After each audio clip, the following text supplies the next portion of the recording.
안녕하세요. 인생지혜입니다. 여러분은 혹시 나이 들면 자식에게 기대면 되지라는 말을 아직도 믿고 계신가요? 하지만 지금은 세상이 너무나도 달라졌습니다. 자녀들도 자신의 삶을 꾸려가기 벅찬 시대. 우리는 과연 어떤 노후를 준비해야 할까요? 이미자 선생님은 한 인터뷰에서 이렇게 말씀하셨습니다. 나이는 숫자일 뿐, 중요한 건 마음가짐이에요. 그리고 배우 신구 선생님은 내 주머니에서 나오는 돈으로 사는 것이 떳떳한 노년이라고 했죠. 그 말 속에는 노년에 꼭 필요한 두 가지, 자존감과 독립성이 담겨 있습니다. 오늘 이야기할 내용은 자식에게 기대지 않고 사는 노년의 지혜에 대한 이야기입니다. 지금 이 순간 꼭 필요한 통찰을 전해드릴 겁니다. 그럼 지금부터 우리가 진정으로 원하는 노후는 어떤 모습이어야 할지 이야기 속으로 들어가 보겠습니다. 오늘도 인생지혜와 함께 마음 따뜻한 시간 보내세요. 구독과 좋아요는 큰 힘이 됩니다. 나이 들면 자식에게 의지해야지라는 말을 한 번쯤 들어보셨을 겁니다. 하지만 지금 우리가 사는 세상은 예전과 많이 달라졌습니다. 노자께서 말씀하셨듯 강한 자가 오래 살지 못하고 약한 것이 오래 산다는 말처럼 시대의 변화에 유연하게 적응하는 지혜가 필요한 시대입니다. 과거 우리 부모님 세대는 자녀에게 모든 것을 바치고 노년에는 그 보답을 기대하는 것이 자연스러웠습니다. 하지만 지금은 어떤가요? 통계청 자료에 따르면 65세 이상 노인 빈곤율이 OECD 국가 중 최상위권입니다. 우리의 자녀들 역시 치솟는 집값과 경쟁 속에서 자신의 삶을 꾸려나가기에도 벅찬 현실입니다. 나무는 늙어서도 그늘이 있고 사람은 늙어서도 이름이 있다라는 정약용 선생의 말씀처럼 우리의 노년도 가치 있고 존엄한 시간이 되어야 합니다. 드라마 눈이 부시게에서 김혜자 배우가 연기한 노인 캐릭터가 자식에게 내가 너희에게 부담이 되고 싶지 않다고 말하던 장면을 기억하시나요? 그 말 한마디가 많은 시청자들의 가슴을 울렸습니다. 우리 모두 마음 한편에는 독립적으로 살고 싶은 욕구가 있습니다. 경제적 독립은 정신적 독립으로 이어집니다. 배우 신구 선생님은 인터뷰에서 내 주머니에서 나오는 돈으로 사는 것이 가장 떳떳한 노년의 모습이라고 말씀하셨습니다. 이 말씀이 바로 우리가 추구해야 할 방향이 아닐까요? 여러분, 혹시 최근에 자녀에게 용돈을 받으셨나요? 그때 마음이 어떠셨나요? 감사함과 동시에 미안함, 그리고 어딘가 불편한 마음이 들지 않으셨나요? 남에게 손 벌리지 않는 삶이 바로 행복한 삶이라는 옛말처럼 노년의 경제적 독립은 우리 삶의 존엄성과 직결됩니다. 맹자께서는 사람은 모두 타인에게 미안해하지 않는 마음이 있다고 했습니다. 이처럼 자식에게 의지하지 않고 독립적으로 살아가는 것은 우리 자신의 마음에도 더 편안함을 줍니다. 하지만 현실적인 고민이 있을 겁니다. 지금부터 무엇을 해야 할까? 이 나이에 무슨 준비를 한다는 건가? 라고 생각하실 수 있습니다. 걱정 마세요. 늦었다고 생각할 때가 가장 빠른 때라는 말이 있습니다. 가수 이미자 선생님은 80세가 넘은 나이에도 여전히 무대에 서고 계십니다. 나이는 숫자에 불과하다라는 그분의 말씀처럼 우리의 가능성은 나이가 아닌 마음가짐에 달려 있습니다. 이제 우리는 변화가 필요합니다. 자식에게 의지하는 삶이 아닌 스스로 당당하게 노후를 준비하는 삶으로의 전환이 필요합니다. 공자께서 말씀하셨듯 세 사람이 길을 가면 반드시 나의 스승이 있다는 마음으로 오늘 이 시간이 여러분께 작은 도움이 되었으면 합니다. 노후를 준비한다는 것은 단순히 돈을 모으는 것만이 아닙니다. 장자가 말했듯 작은 지혜는 이득을 줬고 큰 지혜는 단순함을 줬는다는 말을 기억해 보세요. 진정한 노후 준비는 물질적 풍요뿐 아니라 정신적 풍요까지 함께 고려해야 합니다. 많은 분들이 이제 와서 무슨 재테크야라고 생각하실 수 있습니다. 하지만 최근 JTBC 투자전쟁에 출연했던 70대 주부 김옥순 씨의 이야기를 들어보셨나요? 그녀는 60대 중반에 주식 공부를 시작해 10년 만에 2억을 8억으로 불렸습니다. 배움에는 늦은 나이가 없다는 그녀의 모토가 많은 시니어들에게 용기를 주었죠. 노후 재테크의 첫걸음은 무엇일까요? 바로 지출관리입니다. 퇴계 이황 선생은 검소함이 모든 덕행의 기본이라 가르쳤습니다.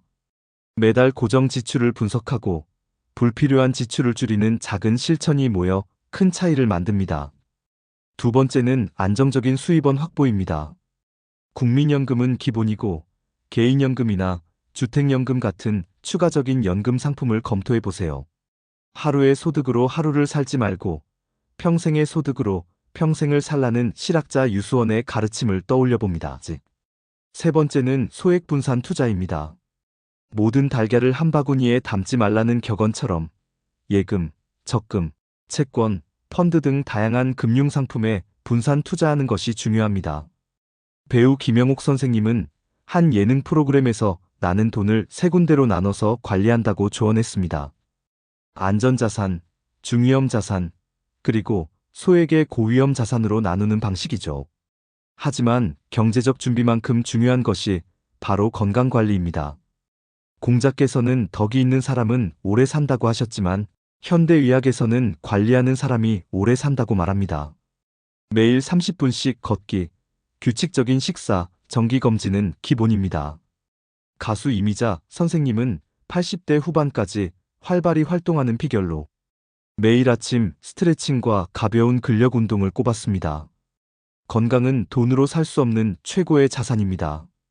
또한 긍정적인 마음가짐이 중요합니다. 노자의 말씀처럼 천하의 가장 부드러운 것이 천하의 가장 강한 것을 이긴다는 진리를 기억하세요. 우리의 마음가짐이 노후의 질을 결정합니다.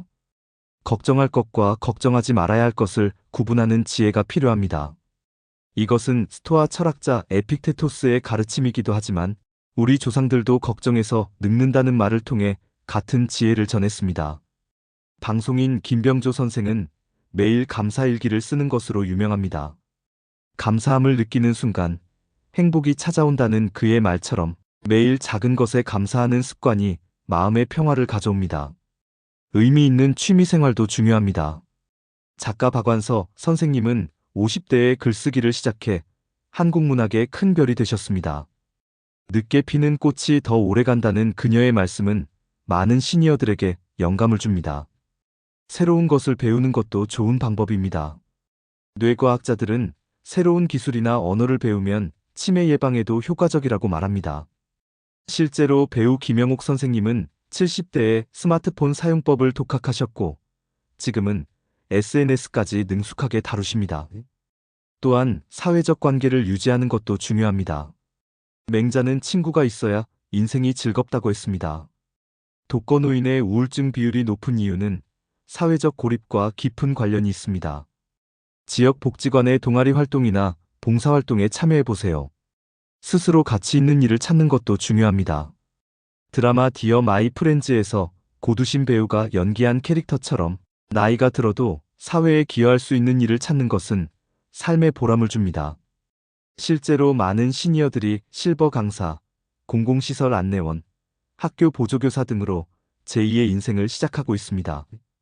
늙음은 겪어보지 않은 사람에게는 슬픔이지만 알미 있는 사람에게는 열매라는 정약용 선생의 말씀처럼 노년기는 두려워할 시간이 아니라 우리 인생의 황금기가 될 수 있습니다. 우리 모두 당당하고 독립적인 노후를 준비합시다.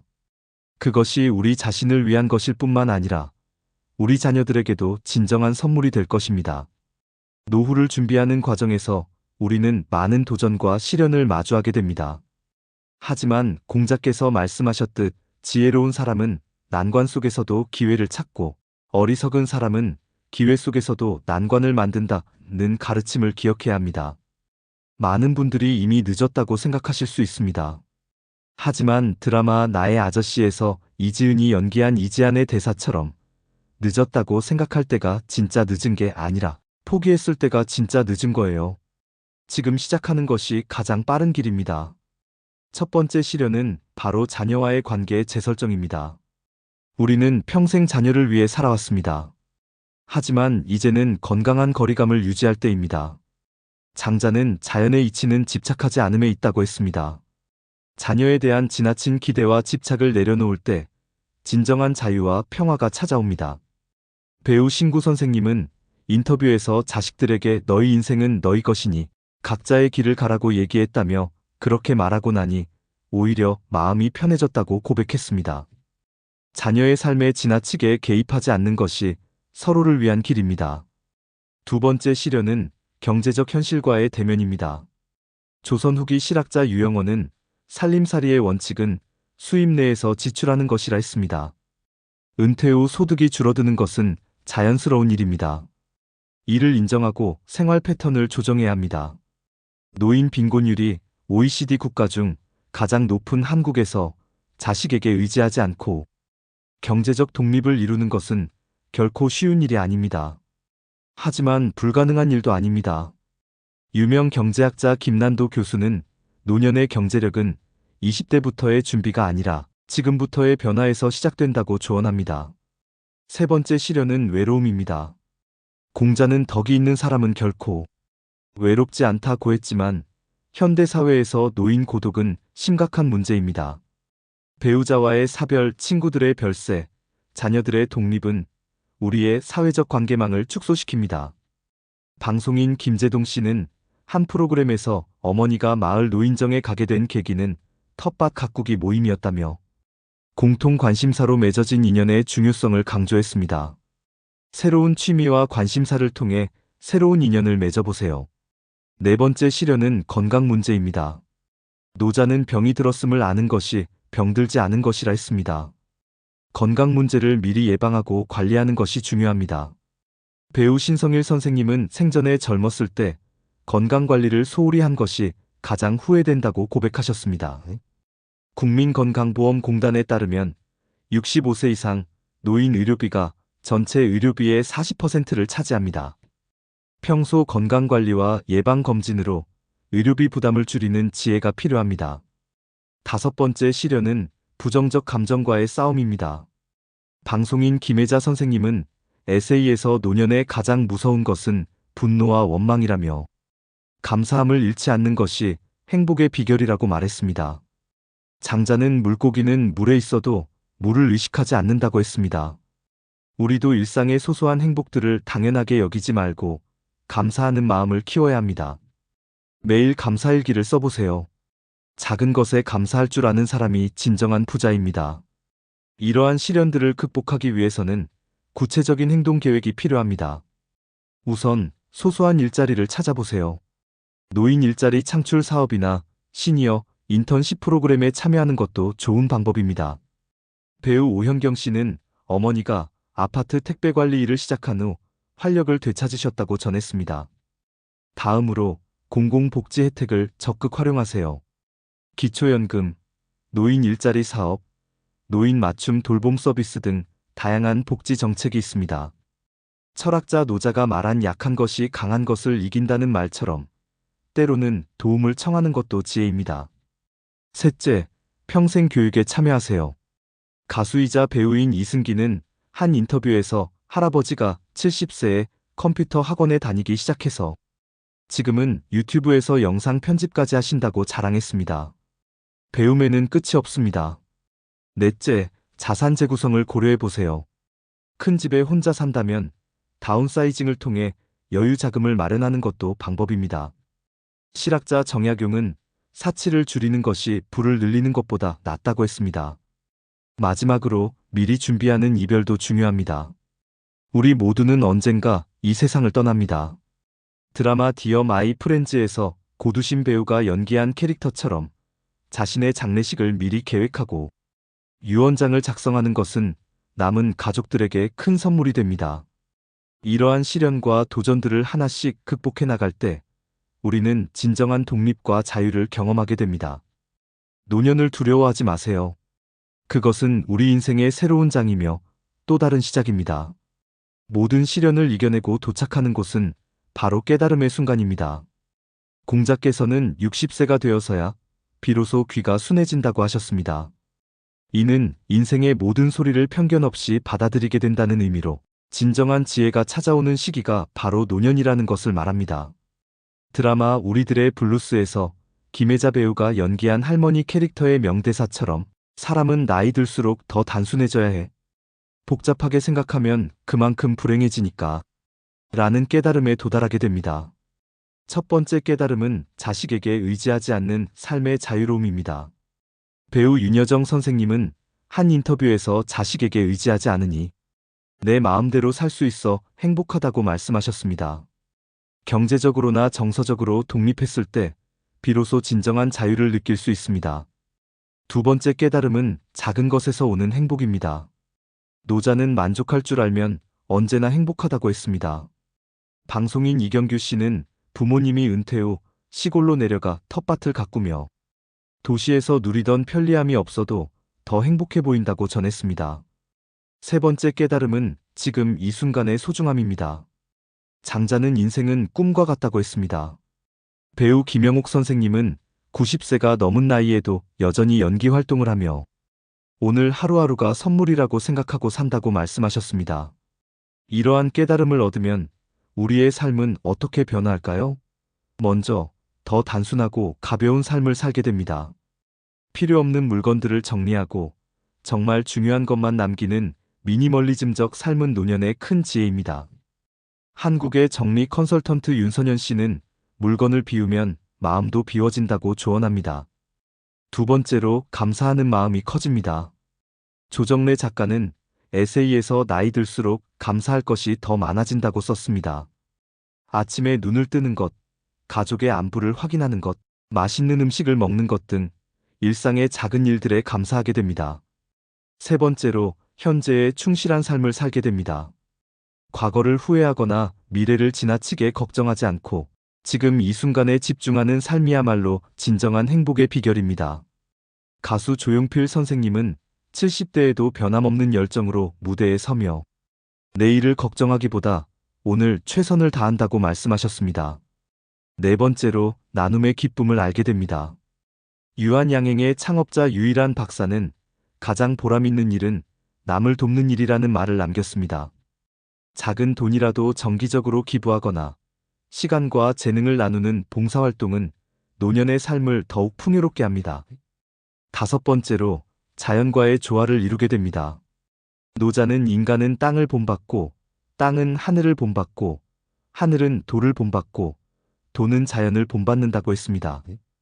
조용한 산책, 텃밭 가꾸기, 자연 속에서의 명상 등을 통해 자연과 하나가 되는 경험은 노년의 큰 위안이 됩니다. 마지막으로 다음 세대를 위한 준비를 하게 됩니다. 지혜로운 노인은 자신의 경험과 지식을 다음 세대에게 전달하고자 합니다. 철학자 한병철 교수는 노년의 진정한 의미는 자신의 삶을 정리하고 다음 세대에게 바통을 넘겨주는 것이라고 말했습니다. 이제 우리는 자식에게 의지하지 않고 당당하게 살아가는 노후의 모습을 그려보았습니다. 맹자의 말씀처럼 하늘이 큰 책임을 맡기려는 사람에게는 반드시 먼저 그 마음과 뜻을 고생시키고 그 근육과 뼈를 괴롭히며 그 몸을 굶주리게 하고 빈곤하게 하며 그 하는 일을 어지럽게 한다는 가르침을 기억하세요.